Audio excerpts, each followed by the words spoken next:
नमस्कार अनि स्वागत छ यहाँहरू सबैलाई। म रेनन र यो च्यानलको नाम रेनन अनफिल्टर। वर्षको सुरुवातमै म यो भिडियो लिएर तपाईँको अगाडि आइपुगेको छु। पहिलो भिडियो मेरो अङ्ग्रेजी नयाँ वर्षको दिन आएको थियो भने यो दोस्रो भिडियो नेपाली नयाँ वर्षको दिन मैले यहाँहरूको अगाडि पेश गर्दैछु। एक वर्ष 2082 भरि के कस्ता घटना भए त अहिले सरस्वती दिमागमा रिमाइन्ड गर्दै गर्दा के आउँछ सरस्वती भन्ने कुरा एकदम उयो मेरो च्यानलको ट्यागलाइन भएको जस्तै र रियल रेनन। हामी यहाँनिर केही पनि कट र रिसुट गर्दैनौँ, जे भन्छौँ हामी स्ट्रेट टु द पोइन्ट भन्छौँ र आफूलाई लागेको कुरा अनफिल्टर्ड वेमा हामी डेलिभर गर्छौँ है। सो वर्ष 2082 मेरो लागि पनि काफी च्यालेन्जिङ एन्ड युनिक रह्यो अरू वर्षभन्दा। र देशको लागि त कुरा गर्नै परेन, यो त ऐतिहासिक नै भन्दा हुन्छ। यहाँनिर चाहिँ यस्ता घटनाहरू देख्यौँ जहाँनिर कहिल्यै पनि नेभर सिन बिफोरवाला सिनारियो थियो। हाम्रो देशमा भदौ 23-24मा जेनजी आन्दोलन भयो, त्यसपछि हाम्रो चुनाव भयो, चुनावपछि नयाँ सरकार बन्यो। 2015 सालपछिकै सबैभन्दा शक्तिशाली सरकारको रूपमा रासोपा अगाडि आएको छ 182 सिट ल्याएर होइन। 2/3 2 सिट मात्रै कम हो। अब यतिखेर सरकारले चाहने हो भने संविधान संशोधन पनि गर्न सम्भव छ, तपाईँको चाहिँ देश विकास गर्न पनि सम्भव छ, बजेटको सही डिसेन्ट्रलाइजेसन गर्न पनि सम्भव छ। अब यो कारणले भएन है भन्ने त्यो कारण नै बाँकी छैन क्या, त्यतिसम्म प्रष्ट अहिलेको माहौल छ। सो सबैभन्दा यङ एन्ड डाइनामिक टिम लिएर प्रधानमन्त्री बालेन शाह अगाडि बढिरहनु भएको छ है। बिचमा एउटा क्याबिनेट मेम्बर एकजना चाहिँ चेन्ज भएको क्या, बाँकी पछि फेरि अर्को उहाँले चाहिँ क्याबिनेट एक्सप्यान्ड गरेर फुल फ्लेजमा अगाडि बढिरहनु भएको छ।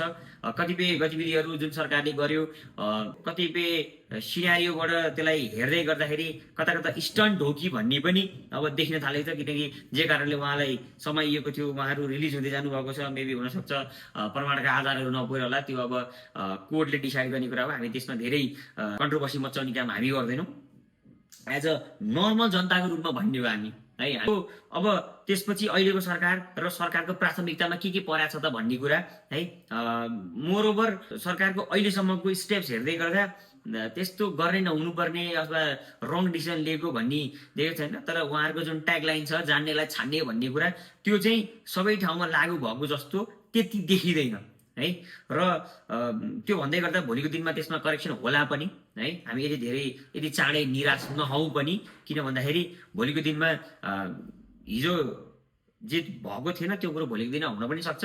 तर मैले अहिलेसम्म महसुस गर्न नपाएको र एकदमै गर्न चाहेको विषय भनेको नेपालीले स्वास्थ्यको क्षेत्रमा युगान्तकारी परिवर्तन खोजेका छन्।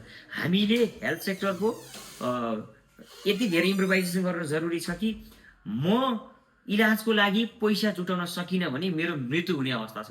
मेरो यदि आर्थिक अवस्था कमजोर छ भने म घरमै मर्न सक्छु, बाटोमा ल्याउँदै मर्न सक्छु, या काठमाडौँ आउँदै अन द वे मर्न सक्छु। सो विपन्न वर्गलाई सरकारले हस्पिटलको ढोकासम्म ल्याउने काम तपाईँ गर्नुहोस्, हस्पिटलको ढोकामा ल्याइसकेपछि त्यहाँबाट भित्र गइसकेपछि जे गरी सरकारले लिन्छ भने जस्तो यो लेभलको चाहिँ नि प्लानिङ अर्गनाइजेसन होइन हो, यसरी हुन जरुरी छ जस्तो लाग्छ मलाई। किनकि म बेरोजगार भएर समस्या नपर्ला, तर मेरो बाआमा मेरा परिवारका अरू सदस्यहरू बिरामी हुँदै गर्दा मैले इलाज गर्न पाइनँ र सकिनँ भने म भन्दा दुखी र म भन्दा पीडित व्यक्ति संसारमै कुनै होला, त्यस्तो अवस्था हुन जान्छ। त्यही भएको कारणले गर्दाखेरि सरकारले यो स्वास्थ्य बिमालाई चाहिँ प्रभावकारी बनाउने हो कि होइन, तपाईँको चाहिँ स्वास्थ्य बिमाको कार्ड लिएर काउन्टरमा जाँदै गर्दाखेरि स्वास्थ्य बिमाका कर्मचारीहरूले अथवा त्यो काउन्टरमा कर्मचारीहरूले यसरी हेर्नुहुन्छ कि मानौ यो चाहिँ यहाँनिर आउँदैन आइदिया भएको हुन्थ्यो भन्ने किसिमको चाहिँ नि व्यवहार गरिँदो रहेछ है। यो मैले आफूले पनि प्रत्यक्ष देखेको छु, मेरो परिवारमा पनि मेरो परिवारका सदस्यहरूले पनि त्यो महसुस गर्नुभएको छ। र धेरै ठाउँमा यो कम्प्लेन आउने गरेको छ कि स्वास्थ्य बिमाको काउन्टरमा चाहिँ सोचे जस्तो व्यवहार गरिँदैन। अब हुनसक्छ सरकार स्वास्थ्य बिमा अफोर्ड गर्न नसकिरहेको अवस्था हुनसक्छ, त्यसलाई परिष्कृत गर्न सक्ने सरकारसँग ल्याकत रहेको छ यतिखेरको टाइममा। सो यो कारणले गर्दाखेरि नेपालमा स्वास्थ्यको क्षेत्रमा एकदमै धेरै ट्रान्सफर्मेसन आउन जरुरी छ है। र यसले भोलिको दिनमा नेपालीको स्वास्थ्यको लागि अब म टेन्सन लिनु पर्दैन, मैले व्यक्तिगत रूपमा गर्न सके पनि सरकारले मेरो जिम्मा लिन्छ भन्ने कन्डिसनमा चाहिँ पुग्न जरुरी छ। अघि मैले भने जस्तै बस मैले गोजीमा पैसा नभए पनि गोजीमा अरूसँग मागेर भए पनि एम्बुलेन्सहरूमा चढाएर मैले मेरो बिरामीलाई चाहिँ नि हस्पिटलको गेटमा पुर्याउन सक्नेसम्म ल्याकत मैले जसरी नै बनाउँछौँ। तर त्योभन्दा भित्र गइसकेपछि जति नै ठुलो माइनरदेखि मेजर सम्म तपाईँको चाहिँ नि सर्जरी गर्नु पऱ्यो भने अपरेसन गर्नु पऱ्यो भने त्यो चाहिँ सरकारले व्यवस्था गरिदिनुपर्छ। त्यसको लागि के गर्ने हो, प्लानिङ गर्ने, बजेटिङका कुरा होइन, त्यसपछि लिएर गएर अब त्यसलाई स्रोत जुटाउने कुरा त्यो चाहिँ सरकारको जिम्मा रहन्छ। त्यसपछि बाँकी अरू कुरा भनेको शिक्षामा तपाईँको चाहिँ नि नयाँ रुल्स ल्याउने कुरा, शिक्षालाई चाहिँ सबैको पहुँचमा पुर्याउने कुरा, प्राइभेटलाई तपाईँको चाहिँ नि डिमोरलाइज नहुने गरी काम गराउने कुरा, सरकारीलाई राम्रोसँग व्यवस्थित गर्ने कुरा, यी सबै कुरा सरकारको प्रायोरिटीमा पर्नुपर्छ जस्तो मलाई लाग्छ है। सो त्यो कारणले गर्दाखेरि यो जुन आन्दोलन देशमा भएको छ त्यो आन्दोलन भ्रष्टाचार मुक्त देश रहनुपर्छ, सुशासन हुनुपर्छ, कुशासन हुँदैन है। यो नाराले भएको हो आन्दोलन र त्यसको मूल मर्मलाई बुझेर यो राष्ट्रपा सरकार अगाडि बढ्नुपर्छ। नो इफ नो बट, यहाँ कुनै पनि तपाईँको चाहिँ नि बाह्य शक्तिले आएर चाहिँ नि काम गर्न दिएन भन्ने अवस्था तपाईँहरूलाई छैन। मसँग बजेट थियो मैले खर्च गर्न पाइनँ भन्ने अवस्था छैन। स्थानीय तहले कोअर्डिनेट गरेन अथवा भनौँ बजेट मैले केन्द्रबाट पठाएको थिएँ, स्थानीय तहले त्यसको लागि युटिलाइज गर्न जानेन, त्यही भएर तपाईँले विकासको त्यो स्वाद चाख्न पाउनु भएन भन्ने छुट यो सरकारलाई छैन। त्यसै कारणले गर्दाखेरि बरु सरकारले भन्नु पर्यो यदि काहीँ समस्या छ भने उहाँले हामीसँग चाहिँ नि पब्लिकलाई चाहिँ नि गुहार माग्न सक्नुहुन्छ यस्तो कन्डिसनमा कि यो ठाउँमा चाहिँ गर्न सकिएन, गर्न दिएन भन्ने भने ठिक छ। तपाईँहरूलाई चाहिँ 182 सिट दिएका जनताले तपाईँहरूलाई अझै पनि सपोर्ट गरेर तपाईँहरूलाई फुल 275 जना तपाईँको फेभरमा पुर्याइदिन पनि सक्छन्। तर तपाईँको इन्टेन्सन साफ हुनु पर्यो, भिजन साफ हुनु पर्यो र तपाईँले यो लङ लास्टिङ सोचेर गर्नु पर्यो है।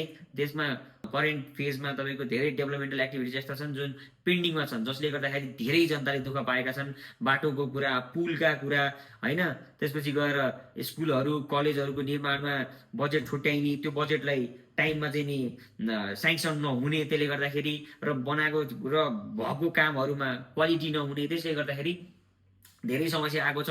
हाम्रो जस्तो देशमा जहाँनिर चाहिँ हामी लोन लिएर वैदेशिक ऋण लिएर चाहिँ देश चलाइरहेको अवस्थामा हामी जति काम गर्छौँ त्यो कामको क्वालिटेटिभ काम हुनुपर्छ। वर्षमा त्यहाँ 6 महिनामा एउटा प्रोजेक्ट, 2टा प्रोजेक्ट कुनै जिल्लामा 2टा 3टासम्म प्रोजेक्ट गराउन सकियो, जसको चाहिँ बरु कस्टिङ पनि अलिकति हाई होस्, के फरक परेन, तर क्वालिटी त्योभन्दा डबल हाई जाओस् र लङ लास्टिङ प्रोजेक्टहरू जाओस्। इन्डस्ट्रियलाइजेसन धेरैभन्दा धेरै गर्न जरुरी छ। हरेक वडामा, हरेक नगरपालिकामा कुनै न कुनै तरिकाबाट इन्डस्ट्रीहरू इस्टाब्लिस गर्न सकिएन भने फेरि पनि त्यही पहिलाकै जस्ता प्रक्रिया अगाडि गइरहने, युवा विदेश गइरहने, म तँलाई पासपोर्ट सजिलो बनाइदिन्छु, म तँलाई राष्ट्रिय परिचय पत्र सजिलो बनाइदिन्छु, एलओआर चाँडाइदिन्छु, लाइसेन्स चाँडाइदिन्छु, त जहाँ विदेश जा, पैसा कमा, नेपाल पठा, म सरकार चलाउँछु, म भत्ता खुवाउँछु, म तल बढाउँछु भनेर यो सम्भव रहँदैन। देशमा रहेका युवालाई देशमै राखेर स्वरोजगार बनाएर उनीहरूबाट काम निकाल्न सक्नुपर्छ सरकारले। सो 5 वर्षको टाइम छ। यो टाइम 5 वर्ष छ भनेर बस्न भएन। मसँग 5 महिना छ या 1 वर्ष छ या 2 वर्ष छ भन्ने हिसाबले त्यो फ्रेमवर्कका साथ अगाडि बढ्नुपर्छ। किनकि सबै जो विदेश गएका छन् सबै पिआरका लागि, ग्रिन कार्डको लागि गएको अवस्था छैन। सबै रहरले गएका छैनन् है, बाध्यताले गएका छन्। महिनाको 40,000 50,000 रुपियाँ नेपालमा घरमा पठाउन सकियोस्, आफ्नो बच्चालाई पढाउन सकियोस्, भने जस्तै स्कुलमा बाआमालाई दाल भात खुवाउन सकियोस् भनेर चाहिँ विदेश गएका धेरै छन् र उनीहरू नेपाल फर्किन चाहन्छन्। उनीहरूलाई नेपाल आउन मन छ, परिवारसँगै बस्न मन छ, बिहान साँझ घरमै मिठो नमिठो जे बन्छ त्यो खान मन छ। त्यो वातावरण बनाउने भनेको सरकारले हो र अहिले देश विदेशमा रहेका सबै नेपालीको एउटै मात्रै ध्यान छ, त्यो हो बालेन्द्र सरकार अथवा भनौँ नेपाल सरकार।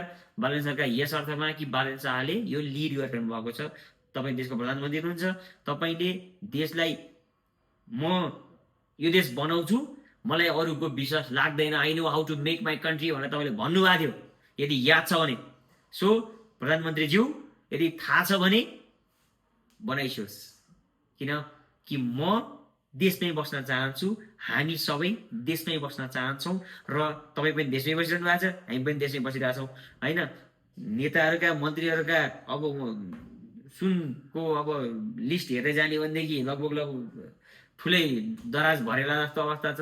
तपाईँहरू इस्टाब्लिस हुनुभएको छ, तपाईँहरू आफू वेल सेटल हुनुभएको छ। अब सेटलमेन्ट हुने काम हाम्रो, अब सेटल हुने पालो हाम्रो, अब आफ्नो जीवन स्तर उठाउने काम हाम्रो। सो सबैजनाको भलो हुने काम सरकारले गरोस्, यो हाम्रो चाहना हो। र देशमै केही गरेर आफ्नो परिवारसँगै बसेर सकेसम्म अघि बढ्ने भन्ने हाम्रो चाहना छ। कृपया यो सबै चाहनाको बीच दबाव छ, प्रेसर छ, रिसोर्स म्यानेजमेन्टदेखि लिएर गएर हरेक कुरामा तपाईँलाई च्यालेन्ज फिल रहन सक्छ है। तपाईँहरूले हेरिरहनु भएको हुन्छ सोसियल मिडियादेखि सबै ठाउँमा तपाईँले समाती जनतालाई चाहिँ हामी छौँ है भन्ने जस्तो महसुस गरिरहनु भएको छ। त्यसको लागि हामी तपाईँहरूलाई धन्यवाद पनि दिन चाहन्छौँ। र तपाईँले गरेका र नेपाल सरकारले गरेको राम्रो कामलाई हामी फुल सपोर्ट, त्यसमा कुनै उ छैन। तर गलत काम गर्दै गर्दा त्यसको विरोध हुन्छ नै, र विरोध हुन पर्ने कन्डिसन अब पनि बन्यो भनेदेखि सम्भवतः यो देशको लागि ठुलो अभिशाप बन्न जान्छ। त्यसैले तपाईँहरू अगाडि बढ्नुहोस्, हामी साथ सपोर्ट गर्न तयार छौँ। तर तपाईँको इन्टेन्सन एकदम साफ हुनु पर्यो। That's what we request. Okay, thank you. र यहाँसम्म आइपुग्नु भयो भिडियो हेर्दै हेर्दै है, सब्सक्राइब गरेर जानु होला, लाइक कमेन्ट। अब यसमा के सुधार गर्न सकिन्छ है, के गर्दा अझै राम्रो हुन्छ, यो कुरो तपाईँहरूले भनिदिनु होला। त्यसको लागि म कमेन्ट सेक्सनमा आँखा लागिरहेको हुनेछु। ओके, सो यति भन्दै नयाँ वर्ष 2083 को फेरि पनि समस्त नेपाली महानुभावहरूमा हार्दिक मङ्गलमय शुभकामना। Thank you so much. Keep supporting this channel, Renan Unfiltered. Thank you so much.